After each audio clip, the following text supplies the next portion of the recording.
मेरी माताओं, बहनों और मेरे प्यारे सनातन प्रेमियों, जरा ध्यान से सुनो, क्योंकि आज जो बात मैं आपको बताने जा रहा हूं वो साधारण नहीं है। ये कोई आम उपाय नहीं है। ये वो रहस्य है जिसे अगर आपने हल्के में ले लिया तो समझ लेना कि आपने अपने जीवन के सबसे बड़े अवसर को खुद ही ठुकरा दिया।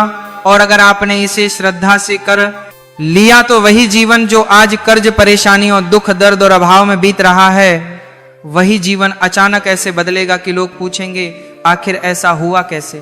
भक्तों, मैं डराने के लिए नहीं कह रहा, मैं चेताने के लिए कह रहा हूं, क्योंकि शास्त्रों में लिखा है जो समय पर मिले उपाय को टाल देता है वह फिर वर्षों तक उसी दुख में फंसा रहता है। और आज जो तिथि मैं आपको बता रहा हूं वो है 5 जनवरी, सोमवार, द्वितीय तिथि। ये दिन अपने आप में बहुत बड़ा रहस्य समेटे हुए है। सोमवार शिव का दिन, द्वितीय तिथि माता पार्वती और लक्ष्मी तत्व से जुड़ी होती है। और जब सोमवार द्वितीय का संयोग बनता है और उसमें गौ माता का उपाय जुड़ जाता है, तब समझ लीजिए कि साक्षात श्री हरि, विष्णु, माता लक्ष्मी और भगवान शंकर तीनों की संयुक्त कृपा का द्वार खुल जाता है। लेकिन भक्तों, ध्यान रखना, जरा सी चूक, जरा सा अहंकार, जरा सी दिखावा इस पूरे फल को रोक सकता है। इसलिए मैं बार बार कह रहा हूं, चुपचाप करना है, किसी को बताना नहीं है, न घर में ढिंढोरा पीटना है, न सोशल मीडिया पर दिखाना है, क्योंकि ये उपाय दिखावे के लिए नहीं, भाग्य बदलने के लिए है। मेरी माताओं, बहनों, क्या आपने कभी सोचा है कि इतने लोग मेहनत करते हैं, दिन रात पसीना बहाते हैं, फिर भी पैसा हाथ में क्यों नहीं टिकता? क्यों आते ही खर्च हो जाता है? क्यों अचानक कोई ना कोई समस्या खड़ी हो जाती है? कभी बीमारी, कभी कोर्ट कचहरी, कभी नौकरी में संकट, कभी व्यापार में घाटा। शास्त्र कहते हैं ये केवल वर्तमान कर्म नहीं होते, ये पिछले जन्मों के क्षण होते हैं। और उन क्षणों को चुकाने का सबसे सरल रास्ता गौ सेवा है। और जब बात आती है आटे की लोई और गुड़ की, तो ये कोई साधारण भोजन नहीं है। आटा पृथ्वी तत्व का प्रतीक है, गुड़ मिठास और सूर्य तत्व का प्रतीक है, और गाय स्वयं में 33 करोड़ देवी देवताओं का निवास है। अब सोचिए, जब पृथ्वी और सूर्य का संतुलन गौ माता के माध्यम से आपके कर्म से जुड़ जाता है, तो आपकी कुंडली में बैठे हुए ग्रह कैसे शांत नहीं होंगे भक्तों। 5 जनवरी सोमवार द्वितीय तिथि के दिन सुबह ब्रह्म मुहूर्त में उठकर सबसे पहले अपने मन में संकल्प लो, लेकिन बोलकर नहीं, मन ही मन, कि हे गौ माता, हे श्री हरि विष्णु, हे माता लक्ष्मी, अगर मुझसे जाने अनजाने में कोई भूल हुई हो, कोई पाप हुआ हो, तो इस छोटे से कर्म को स्वीकार कर मेरे जीवन की गरीबी हर लो। और फिर स्नान करके साधारण साफ कपड़े पहन लेना, कोई दिखावटी नए कपड़े नहीं, साधारण कपड़े, क्योंकि इस उपाय में सादगी ही सबसे बड़ा मंत्र है। इसके बाद घर में जो आटा रोज रोटी के लिए इस्तेमाल होता है, उसी आटे से एक लोई बनानी है। ध्यान रखना, नई लोई हो, बासी आटा नहीं। और उस लोई के अंदर थोड़ा सा शुद्ध गुड़ डालना है, ज्यादा नहीं, बस उतना कि लोई बंद हो जाए। फिर उस लोई को हल्के हाथ से गोल कर लेना। और अब सबसे महत्वपूर्ण बात, मेरी माताओं, बहनों, इस लोई को बनाते समय आपके मन में किसी के लिए द्वेष नहीं होना चाहिए। अगर आप किसी से नफरत लेकर ये उपाय करोगे तो फल उल्टा भी पड़ सकता है। इसलिए पहले मन को साफ करो, फिर लोई बनाओ। इसके बाद इस लोई पर हल्दी का हल्का सा तिलक लगा दो, क्योंकि हल्दी बृहस्पति को मजबूत करती है और बृहस्पति धन वृद्धि का कारक है। अब इस लोई को लेकर चुपचाप गौ माता के पास जाओ। रास्ते में किसी से बात मत करना, मोबाइल मत चलाना, हंसी मजाक मत करना, क्योंकि ये एक साधना है, कोई सामान्य खिलाना नहीं है। गौ माता के पास जाकर पहले उनके चरणों का दर्शन करो। चरण छू सको तो बहुत अच्छा, नहीं छू सको तो हाथ जोड़कर प्रणाम करो। और फिर वो लोई गुड़ वाली धीरे से उनके सामने रख दो और मन ही मन कहो, हे गौ माता, मेरी दरिद्रता को स्वीकार करो और अपने आशीर्वाद से मेरे जीवन में स्थिर धन सुख शांति भर दो। बस इतना कहो, ज्यादा मंत्र नहीं, कोई शोर नहीं। और जैसे ही गाय उस लोई को खा ले, उसी क्षण से आपके कर्म खाते में परिवर्तन शुरू हो जाता है। भक्तों, आप सोच रहे होंगे इतनी छोटी सी चीज से क्या होगा, लेकिन यही तो माया है। जो चीज सरल होती है वही सबसे शक्तिशाली होती है। राम ने भी तो पत्थर तैराए थे, कोई महल नहीं बनाया था। कृष्ण ने भी तो सुदामा से मुट्ठी भर चावल ही लिए थे, लेकिन बदले में क्या मिला यह पूरा संसार जानता है। मेरी माताओं बहनों ध्यान से सुनो, अगर इस उपाय को करने के बाद आप अगले 30 दिन तक गौ माता का अपमान नहीं करोगे, गाय को देखकर रास्ता नहीं बदलोगे, गाय को भूखा नहीं देखोगे, और संभव हो तो हफ्ते में एक दिन रोटी जरूर खिलाओगे, तो शास्त्र कहते हैं कि आपकी आय के स्रोत अचानक बढ़ने लगते हैं। कहीं से रुका पैसा वापस आने लगता है, नौकरी में प्रमोशन की बात चलने लगती है, व्यापार में नया ऑर्डर, नया ग्राहक जुड़ जाता है, और सबसे बड़ी बात, जो खर्च बेवजह हो रहा था वो अपने आप रुक जाता है, क्योंकि लक्ष्मी माता वहां निवास करती हैं जहां गौ सेवा होती है। मेरी माताओं बहनों, बहुत लोग पूछते हैं क्या सच में 1 महीने में फर्क दिखता है? तो मैं डरते डरते नहीं, पूरे विश्वास से कहता हूं, हाँ, अगर आपका भाव सही है तो 11 दिन में संकेत मिल जाते हैं, 21 दिन में रास्ते खुलने लगते हैं, और 30 दिन में ऐसा परिवर्तन होता है कि आप खुद हैरान रह जाओगे। लेकिन अगर आपने इसे मजाक समझा या आधे मन से किया या किसी को दिखाने के लिए किया, तो वही उपाय निष्फल हो जाता है। इसलिए मैं बार बार कह रहा हूं, चुपचाप करना है। और अब आखिरी बात ध्यान से सुन लो, इस उपाय के दिन गाय को खिलाने के बाद उसी दिन किसी गरीब को अपशब्द मत बोलना, किसी जरूरतमंद को खाली हाथ मत लौटाना, क्योंकि गौ सेवा के साथ करुणा जुड़ जाए तो परिणाम कई गुना बढ़ जाता है। मेरी माताओं बहनों, अगर आपने यह उपाय कर लिया तो आने वाले समय में आप खुद कहोगे कि हाँ, सच में गौ माता ने मेरी किस्मत पलट दी। और जो लोग आज इस बात पर हंस रहे हैं, वही लोग कल आपसे पूछेंगे कि आपने ऐसा क्या किया। इसलिए समय रहते समझ जाओ, क्योंकि अवसर बार बार नहीं आते, और 5 जनवरी सोमवार द्वितीय तिथि फिर जल्दी नहीं मिलेगी। जय गौ माता, जय श्री हरिविष्णु, जय माता लक्ष्मी। मेरी माताओं बहनों, अब जरा और गहराई से समझो, क्योंकि जो बात अभी तक मैंने आपको बताई वो सिर्फ दरवाजा था। अब जो मैं बताने जा रहा हूं वो उस दरवाजे के भीतर छुपा हुआ रहस्य है, और यहीं पर सबसे ज्यादा लोग गलती कर बैठते हैं और फिर कहते हैं हमने उपाय किया फिर भी कुछ नहीं हुआ। मेरी माताओं बहनों ध्यान से सुनो, आटे की लोई और गुड़ का ये उपाय जितना सरल दिखता है उतना ही खतरनाक भी है अगर नियम टूट जाए तो। क्योंकि शास्त्र कहते हैं गौ माता को दिया गया दान अगर सही भाव से न हो तो फल रुक जाता है, और अगर अपमान के भाव से हो जाए तो वही दान कर्महण बन जाता है। इसलिए अब मैं आपको वो बातें बताने जा रहा हूं जो कोई पंडित मंच से नहीं बताता, क्योंकि यहां डर भी है और सच भी है।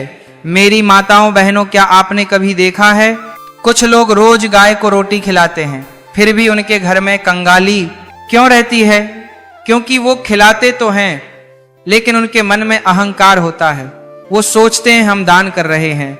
याद रखना, गौ माता को कुछ भी देने वाला दाता नहीं होता बल्कि लेने वाला होता है।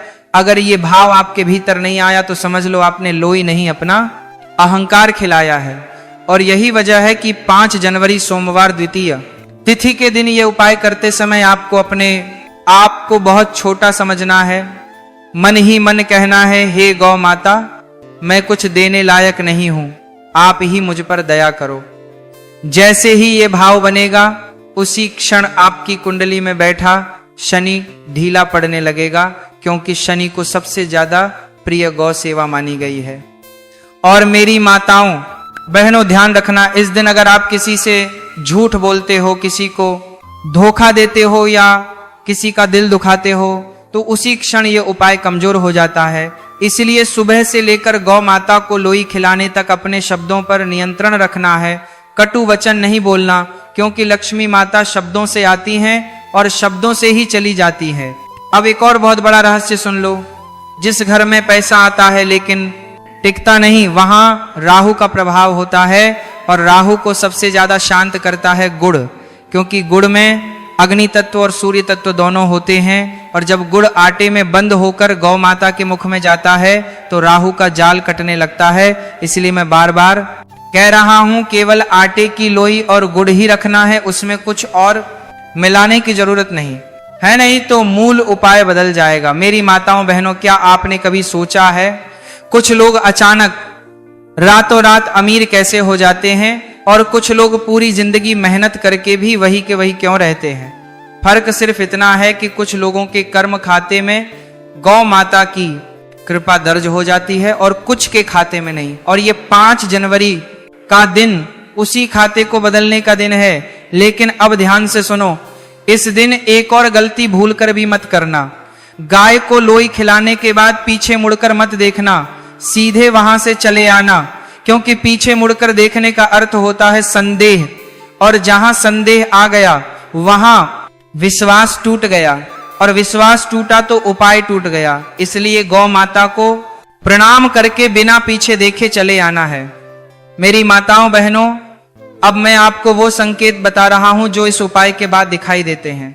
अगर उपाय सही हुआ तो अगले ही दिन आपको कोई पुराना परिचित याद करेगा या फोन करेगा, या किसी ऐसे व्यक्ति से मुलाकात होगी जिससे लंबे समय से बात नहीं हुई थी। ये पहला संकेत है। दूसरा संकेत ये होगा कि आपको अचानक किसी पुराने काम को पूरा करने की प्रेरणा मिलेगी जिसे आप टालते आ रहे थे। और तीसरा संकेत यह होगा कि घर में बिना कारण के शांति महसूस होगी। अगर ये तीनों संकेत 7 दिनों के भीतर दिख जाएं तो समझ लेना कि गौ माता ने आपका उपाय स्वीकार कर लिया है। अब मैं आपको चेतावनी भी देना चाहता हूं, क्योंकि हर रहस्य के साथ चेतावनी जरूरी होती है।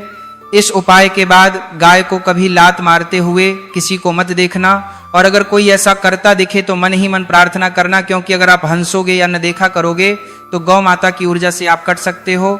और मेरी माताओं बहनों, ये बात बहुत कम लोग जानते हैं कि जो व्यक्ति गौ माता को भोजन कराकर उसी दिन मांस मदिरा का सेवन करता है, उसका पुण्य उसी दिन नष्ट हो जाता है। इसलिए कम से कम उस दिन पूर्ण सात्विक रहना है, नहीं तो वही लोई आपके कर्म को काटने के बजाय जोड़ देगी। मेरी माताओं बहनों, अब आखिरी और बहुत डरावनी बात सुन लो। इस उपाय को करने के बाद अगर आपके पास अचानक पैसा आने लगे और आप घमंड में आ जाओ, दूसरों को नीचा दिखाने लगो, तो लक्ष्मी माता उसी गति से चली भी जाती हैं जिस गति से आई होती हैं। इसीलिए इस उपाय का सबसे बड़ा नियम है विनम्रता। अगर आप विनम्र रहे तो 7 पीढ़ियों तक धन रहेगा, और अगर घमंडी बने तो 7 महीने भी नहीं टिकेगा। इसलिए सोच समझकर कदम उठाओ, क्योंकि ये कोई कहानी नहीं, ये अनुभव से निकला हुआ सत्य है। और अब मैं आपको बताऊंगा वो गुप्त नियम जिसे जानने के बाद कोई भी व्यक्ति इस उपाय को निष्फल नहीं कर सकता, और वहीं पर सबसे बड़ा रहस्य छुपा हुआ है। अब जो मैं आपको बताने जा रहा हूं वो इस पूरे उपाय की आत्मा है, और अगर आपने इसको आधे मन से सुना या बीच में ध्यान भटका तो समझ लेना कि आपने उस बीज को पानी ही नहीं दिया जो अब तक बोया गया था। इसलिए मैं फिर कहता हूं, जरा अपने मन को स्थिर करो, मोबाइल साइड में रखो और मन ही मन संकल्प लो कि जो सुना जा रहा है उसे केवल सुनना नहीं, जीवन में उतारना है। क्योंकि यही वो रहस्य है जो आटे की लोई और गुड़ को साधारण भोजन से उठाकर भाग्य बदलने का अस्त्र बना देता है। मेरी माताओं बहनों, बहुत लोग पूछते हैं कि आखिर क्यों गाय ही क्यों, कोई और पशु क्यों नहीं? तो इसका उत्तर बहुत गहरा है। गौ माता केवल एक शरीर नहीं है, गौ माता चलती फिरती तीर्थ है। उनके शरीर में सभी ग्रह, सभी नक्षत्र, सभी देवता वास करते हैं। और जब आप आटे की लोई और गुड़ उन्हें अर्पित करते हैं तो आप किसी एक देवता को नहीं, पूरे ब्रह्मांड को तृप्त कर रहे होते हैं। लेकिन यहां भी नियम है, भाव का नियम, समय का नियम और मौन का नियम।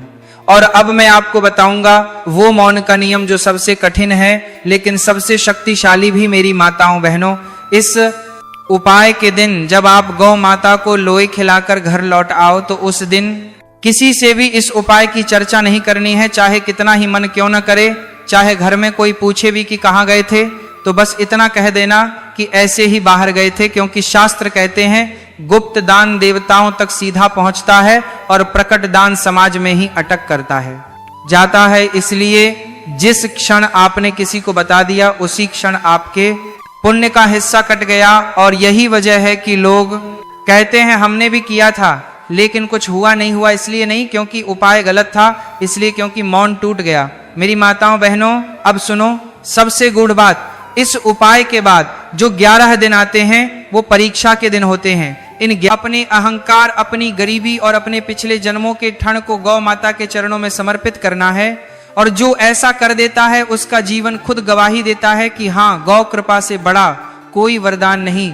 जय गौ माता, जय श्री हरि विष्णु, जय माता लक्ष्मी।